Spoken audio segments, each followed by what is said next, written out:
नमस्कार छोट्या दोस्तांनो, कसे आहात? मजेत आहात ना? आज आपण इयत्ता पहिली विषय मराठी यामधील झोपाळा गेला उडून ही गोष्ट पाहणार आहोत. तुम्हाला गोष्ट ऐकायला आवडते ना? म्हणूनच आज मी तुम्हाला ही गोष्ट सांगणार आहे. एका तळ्यात दोन बेडूक होते. ते बेडूक कधी पाण्यात खेळ खेळायचे तर कधी पाण्याच्या बाहेर खेळ खेळायचे. अतिशय खोडकर होते. खूप मजा मस्ती करायची. एकदा गंमतच होते. पाण्यामध्ये खेळत असताना त्यांना पाण्यात दोन खांब दिसले. खांब दिसल्यानंतर त्या दोन बेडकांपैकी एक बेडूक म्हणतो, चल आपण वेल आणून या खांबांना बांधूया आणि त्याचा छानदार झोपाळा बनवूया. दुसरा बेडूक तयार होतो आणि दोघेही वेल आणून त्या खांबांना बांधतात.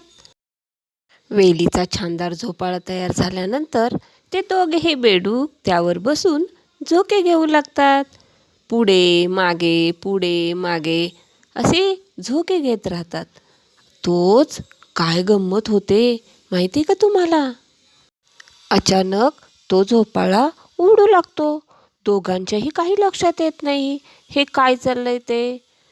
तेव्हा नंतर त्यांच्या लक्षात येतं की हे दोन खांब नसून एका बगळ्याचे पाय आहेत. हे लक्षात आल्यावर ते दोघेही बेडूक पटापट पाण्यामध्ये उड्या मारतात. अशा प्रकारे त्या दोन बेडकांची गंमत होते. बालमित्रांनो, या गोष्टीतून आपण काय शिकलो बरं? तर आजूबाजूच्या परिस्थितीचे नीट निरीक्षण केले पाहिजे आणि नंतरच कोणतीही कृती केली पाहिजे. नाहीतर गोष्टीतील त्या दोन बेडकांसारखी गंमत होते. आवडली ना गोष्ट? मग आता ही गोष्ट तुम्ही तुमच्या मित्रमैत्रिणी, ताई, दादा यांना सुद्धा सांगा बरं का. चला तर मग पुन्हा भेटू. धन्यवाद.